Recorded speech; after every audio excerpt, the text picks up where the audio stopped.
he's not been hit on the chin. Dillian Whyte can whack, and he's in great shape. And I think that Dillian's going to take this fight and go in there and go, you know what? He's going to roll the dice and punch when, you know, Moses does. And I think that is the importance here. Dillian's got to take the chance early. It could. I think it might be too soon for Moses. I think Moses is on a great run. I think Dillian, you know, if he had more momentum, it would be. I could probably stamp my authority on the decision a bit more. For Moses, is he ready for this level? Can he take a shot? What's he like when the going gets tough? Is he overrated? Moses Itauma about fighting Dillian Whyte, saying it could be risky because of Whyte's power and experience. Derek Kizora is surprised Whyte agreed to fight Itauma, pointing out that the young boxer is still learning and not yet at Whyte's level. Many believe Itauma should get more experience before facing such a tough, experienced opponent, so he doesn't risk his career too early. I had a phone call a couple of weeks ago. They offered me to fight Moses Itauma in Saudi. You know, I said, how much? He said, 2 million. I said, nah, I'm out. I even phoned Dylan. I was like, Dylan, I don't know why you're taking this fight, you know, because this kid is on fire right now. And he's getting better and better. It's not like he's going backwards, he's going forward. One of the reasons he is taking it is that Moses is WBO #1 at the moment, so that there's some kind of light at the end of the tunnel for Dillian taking that fight. Ain't no light at that tunnel. I agree with you. I think Moses, I don't think Dillian gets beyond 4 or 5 rounds. You're crazy. Yeah. There's no light at that tunnel. That kid is, no, you mad. No way. Even Lawrence Okoli said, Moses is bad. Dean Whyte has raised concerns about the timing of this bout, suggesting that Dillian Whyte may present too great a challenge for Moses Itauma at this stage. He acknowledges Moses's undeniable talent and potential, but reminds that the young fighter is still in the opening chapters of his professional journey. Dean stresses that boxing at this level is not only about skill, but also about the depth of experience and the ability to adapt when the pressure peaks. He believes Moses has a long and promising road ahead, and rushing into a fight with someone as seasoned and dangerous as Dillian could hinder his growth. Dean urges Moses and his team to think strategically before stepping into the ring against a man who has already been tested in high-pressure wars against elite competition. He's the new kid on the block, the kid with the thunder, big punch in southpaw. He's predicted to be the leading boy of the heavyweight division. So, I mean, look. It's a crossroads fight, obviously, as you could look at it. This is, they're saying they're hoping that the baton will be passed from him beating Dillian. I think Dillian's got other ideas. And Dillian's a man that's never should be written off. It could, I think it might be too soon for Moses. I think Moses is on a great run. I think Dillian, you know, if he had more momentum, it would be, I could probably stamp my authority on the decision a bit more. But still, Dillian's pressing, he's working hard. And if Dillian's up for it, that experience, you know, is going to play a pivotal role in that fight. Moses Itauma has spoken openly about his preparations for the upcoming clash, making it clear that he is training relentlessly alongside his coaches. Speaking with confidence, he outlines a rigorous routine designed to refine his technique and boost his conditioning. While some in his camp share doubts about the magnitude of the challenge ahead, Moses brushes these concerns aside, insisting that no one else fully understands what he can bring to the table. He places his trust in his own strength, mental resilience, and ability to rise to the occasion against a veteran like Dillian Whyte. His focus is firmly locked on executing his strategy and proving that he belongs in the ring with one of the most battle-tested heavyweights in the sport. There's nothing to kind of deal with, because it's like the only thing you can do is either get angry or ignore it. So I choose to keep in control of my emotions. So I just kind of ignore it. Like, I'm just only on my own path. Everybody's got their own journey. Everybody's got their own thing. But like, I'm not trying to compare anything. Yeah. And we was just talking about it with my coaches yesterday. It was like, you know, a lot of people put pressure because they're too worried about the outcome. I'm not worried about the outcome. I'm worried about the game plan. And then the game plan leads to the outcome. So I don't think of things that I can't control. Your opinions I can't control. Like, for example, like if I go to bed today, I wake up tomorrow morning, I still got to play the Moses Itauma role. Yeah. So my feelings and my feelings and opinions of myself can't be based on what someone else thinks of me, because you don't have to play the Moses Itauma role 24/7. I do. So I just choose to ignore him. Dillian Whyte, right? I mean, I think it surprised a few when he got announced. It was like, okay, and all of a sudden people were like, this is an interesting fight, old lion versus young lion. What do you make of Dillian Whyte and where he is now in his career? I think I might be boxing the best Dillian Whyte there is, because you know, this is his last chance. So I just got to kind of stop him from coming back into the division. To be honest, for a long time, Dillian Whyte has delivered a clear and direct warning to Moses Itauma, stating that he is not an opponent to be underestimated. He emphasizes that his experience, grit, and unshakable fighting spirit separate him from anyone Moses has faced so far. Highlighting the gap in experience, Dillian notes that his years in the sport, hard-fought battles, and survival in high-stakes showdowns give him a competitive edge that youth alone cannot match. He makes it clear that he's entering the fight with something to prove, and Moses should be prepared to meet a dangerous rival who will not back down under any circumstances. I ain't frustrated the media, I was frustrated people talking shit, and then when they come and see him in shape and different mindset, then they start changing their minds and opinion. I'm like, yo, I have the same energy, bro. I have the same energy. When I'm 118, 120 kilos, I have the same energy, because now I'm light and I look like I'm in shape. Then now everybody's like, oh, yeah. I'm like, yo, come on, man. You know, I don't need to be 100% to win some fights, because I'm a fighter, I know what to fight. He's had more amateur fights than me and all of this other shit, you know. He's doing what he's meant to know. And one thing is, he's got the what's the word I'm looking for? The ignorance of inexperience. You know, I didn't say it right, but I'm tired. Yeah. Ignorance of youth or whatever the it is. Yeah. I'm not a chump, bro. You know, I'm not a chump. You know, obviously people writing me up, but I'm not a chump. I'm not a chump. So let's go up on Saturday. Dillian, one word. What can we expect on Saturday night? What I always bring, man, I always bring that. With me, there's always that unpredictability in the ring, you know what I mean? A sparring partner who has been closely working with Dillian Whyte has shared his candid impressions of the heavyweight's current form. He reveals that Dillian is in the best shape he has seen in years, moving and training with precision, sharpness, and purpose. His punches are packing serious power, his footwork is fluid and crisp, and his endurance during sparring has been nothing short of impressive. According to the partner, Dillian's focus is laser sharp, and he is approaching this fight with total seriousness, a mindset that could pose major problems for Moses Itauma once the bell rings. I sparred Dillian the last time when he fought against Fury, and he developed very good.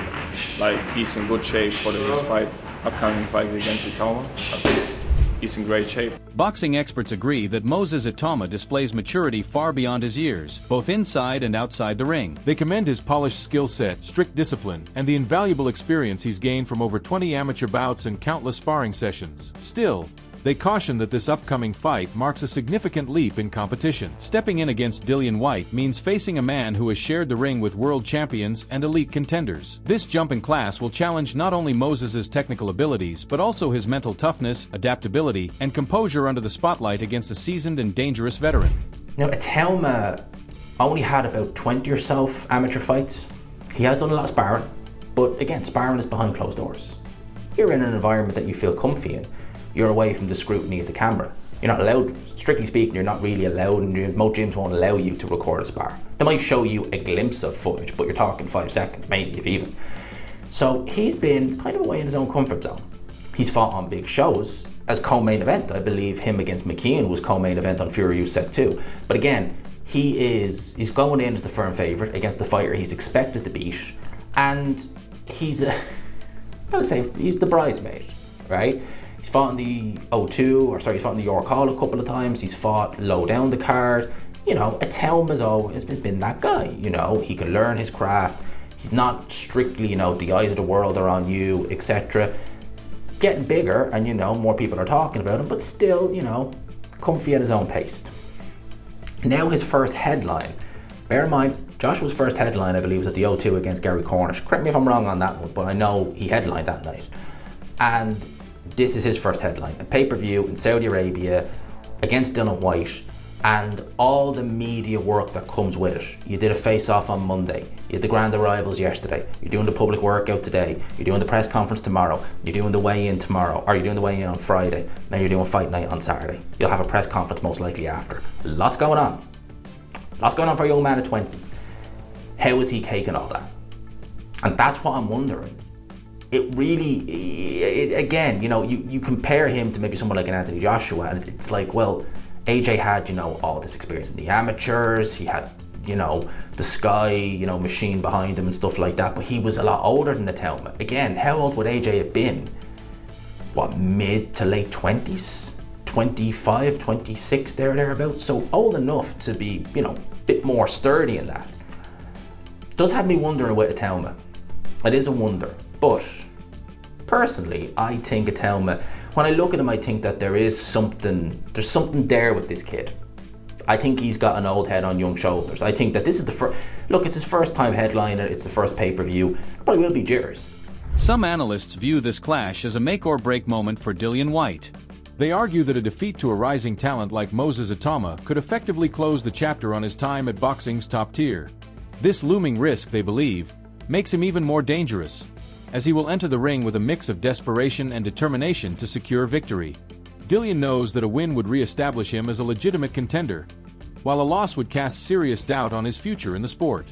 With so much on the line, No, relax. Moses has been performing under the bright lights, but what I'm saying is, it's still so early and he's got a lot to prove. Up until this point, I can't argue. He's passed every test with flying colours, but the problem is, he's passed so easily, he's missed out on valuable lessons along the way, and he's now got a very experienced veteran in front of him in Dillian Whyte, who's been at world level. Everybody's written Dillian off, but recently, seeing interviews and seeing training footage, I'm liking what I'm seeing. I've got to be honest, my mind's starting to shift. Let's take a look and discuss the key takeaways. I don't think I've ever seen you be this big an underdog in a fight. You are like 1-14. Dev asked Dillian, how does he feel being the underdog? And that's what makes it dangerous. As an underdog, you're underneath. You get up at them testicles and lock onto them, and it's game over. It's crazy really because like I said, he's fought at world level, fighting the likes of Povetkin, Fury, Chisora, AJ, Parker, the list goes on. But in sports, you're only as good as your last performance. In Dillian's last fight, he looked terrible, putting it politely. Has he put something in you? Because like your last few fights, Ebenezer like instilled a fear, not... No man has put anything in me. Pause this. Dillian does make me laugh, dark humour. But maybe that says more about me. He says it the way it is. There's no sugar coating. Dev says, is this the biggest risk he's took in his career? Which again is madness. All of them has been massive because you think no one's ever had me as a favourite. Think of one fight that was a favourite. Just think. Dylan's right. He's always the underdog. It's nothing new. How do you reflect on your fight with Tete? It was what it was. Listen, I've been walking the long, lonely, dark road for 3 years. This is the thing, people forget that fighters go through things outside of the ring which affect the performance, but us fans only judge the performance. At the end of the day, fighters are human, they're not robots. Then that fight for me was ask myself a question, can I take a good walk and push through? Can I force myself to put the jabs in? Can I... He admits he wasn't in great shape, but that fight for him was about dipping his foot in the water and seeing if he still got it and still wants it. I had a few injuries and stuff going into the fight, but it's what it was. But that fight reignited the spark in me. A TalkSport boxing analyst offers a unique perspective, noting that although Dillian Whyte's recent performances have drawn criticism, there is a clear and noticeable improvement this time around. The analyst highlights the sharper training intensity, refined strategies, and enhanced physical condition that have emerged during this camp. He warns that underestimating Dillian could be a costly mistake, as this refreshed version of the heavyweight might surprise many observers. In his view, this fight is not only a major test for Moses Itauma, but we've not really seen him, and that's where his weakness could be. Of course, I mean, if you try to go out there and blast him out, you're playing into his hands because he's young, he's fast, and he can punch. So sometimes you gotta walk him down. You've been part of the Dillian Whyte team now. Dillian Whyte joined you, right? He left Mark Tibbs and said, okay, I need Buddy McGirt. You've been part of the team for a while. Do you have any say on the opponent? Now, does he come to you, for example, and say, look, okay, this is what we want to do, and then you can kind of give him guidance? Or is it a case of, this is the opponent, get me ready for this opponent, buddy? Well, it's like this. In a situation like this, when they come to you, he said to me, listen, buddy, this is what they're putting on the table for me. I said, so what do you want to do?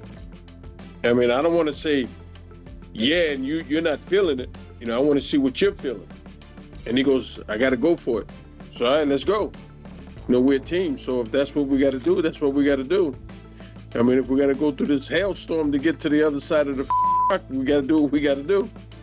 Buddy, I saw something the other day, and I don't believe you. I want to pull you up on it. I think I saw that you said you haven't seen Moses box before, and you don't watch your opponent's box. But I don't believe you, buddy. I don't believe you.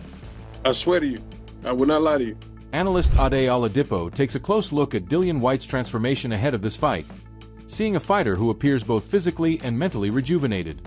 He notes that Whyte has attacked this training camp with discipline, shedding excess weight and regaining the sharpness that once made him a top heavyweight contender. Ade points out that released footage shows Whyte moving with speed, precision, and aggression reminiscent of his prime performances. This renewed version of Dillian could push Moses Itauma to dig deeper than ever before, forcing him to confront challenges he has yet to experience in his career. For Dillian, simply taking this fight has already put his name back into the boxing spotlight, but defeating Moses would be a huge statement capable of restoring his place in the division. Some commentators have also highlighted that Moses has never thrown a punch in a professional bout of this magnitude, yet he is already drawing comparisons to the legendary Mike Tyson. All of a sudden, people have seen the shape that... I saw a video, which I'm guessing you guys have seen as well, of Dillian Whyte hitting the heavy bag and doing a bit of a bit of shadow boxing. He looked incredible. Dillian Whyte, me and G-Man did the look back, didn't we? Dillian Whyte versus Chisora. And Dillian Whyte looked in incredible shape there. And I was thinking, if he can get close to that, he's close to that. He's close to that. Dillian Whyte in his last few fights has been around the 260 mark. I think it might have even been heavy for a couple. I think he looks low 250s. And all I can ask from a fighter, this is why I get so pissed off with Martin Bakole, just get in shape. Like, skill's skill. You're not going to change a fighter from fucking where you are to Muhammad Ali. I'm not asking for that. Just get in shape. Dillian Whyte has ticked that box. And he's like, okay, if you think I'm going over to Saudi Arabia just to get smoked by this 20-year-old, we'll see. That's what I'm taking from the shape I'm seeing him in, because he looks incredible. And also, when he's firing out his jab in that little shadow boxing, his arms are so long. Like, Dillian Whyte, compared to his body structure, he has overly long arms. What I'm getting at is that Dillian Whyte can box a bit as well, He's not just a brawler, like he's been tagged as this brawler. He can box a little bit. Is he a better boxer than Moses? No. But that jab could be key. Jab's always key, right? We always talk about it. But one thing I see with Dillian Whyte being in this shape is that he's saying, if I can take this young boy past 6, we're going to go into deep waters that this young boy's never been before. And it's all well and good Moses saying, I'm sparring 10 rounds, I'm sparring 12 rounds. And, I was on TalkSport when he mentioned this yesterday. Fighting 10 rounds is different. Fighting 12 rounds is different. Dillian Whyte's done that. And look, sometimes Dillian Whyte's blown out of his ass. Sometimes Dillian Whyte's been beat in those 12-round fights. But Dillian Whyte has done that. There's a difference. And Dillian Whyte, for me, looks like a guy that's in shape to go the distance, or to at least to ask questions of this young pup. Dillian views this bout as the perfect opportunity to prove that hype alone cannot secure victory at the elite level, that real experience is what ultimately matters. Recent training footage has caught the attention of boxing fans and analysts, effectively silencing many of the doubts surrounding his current form. After a period of inactivity and a string of underwhelming performances, plenty had written him off, but the latest clips paint a different picture. In these sessions, Dillian moves with the urgency of a man fully aware of what is at stake. His punches thud with genuine power, his combinations flow with ease, and his conditioning looks razor sharp. His physique even mirrors the shape he carried when producing one of his most dominant victories over Lucas Brown, suggesting he may be primed for another standout performance. That since late 18. Right? I remember him knocking out Lucas Brown. When he knocked out Lucas Brown, he looked like he was in the best shape of his life. He looks similar or better now, which is very impressive. And I think, like Terrence Crawford, people are now looking at Dillian Whyte. Seeing is believing. When we see results, we start believing in those results. I think now people understand that Dillian Whyte has taken this very seriously. He's been out of the ring for a long time. His last 2 opponents quit. Teta and Hammer, they both quit. And I think that Dillian, this is his last hurrah. If it's his last hurrah, if it's his last time to shine, he has nothing to lose. Why not go out with a bang? Why not go in the best shape possible? Why not do what you're supposed to do in training camp? Okay, because you can't really predict what happens in that ring except you and that other guy. It's up to you or that other guy. But in training camp, you have a team around you. You have determination, you have motivation, you have discipline more than likely. Okay? And I think that Dillian Whyte is looking great, bro. He is looking great. He doesn't have the unbalanced body type like you normally see him. He's too big upper body, legs are small. You know what I mean? He's throwing, he's all off balance because of the imbalance of his body. But I do think that Dillian Whyte will come in to make a splash, and this is how you're supposed to look if you intend on doing it. I love the way he looks. He looks great. He looks in shape. He looks like he's ready for a battle. That's what it's about. That wraps up today's video. Make sure to stay tuned for the next update, where we continue breaking down the biggest stories and rivalries in the fight game.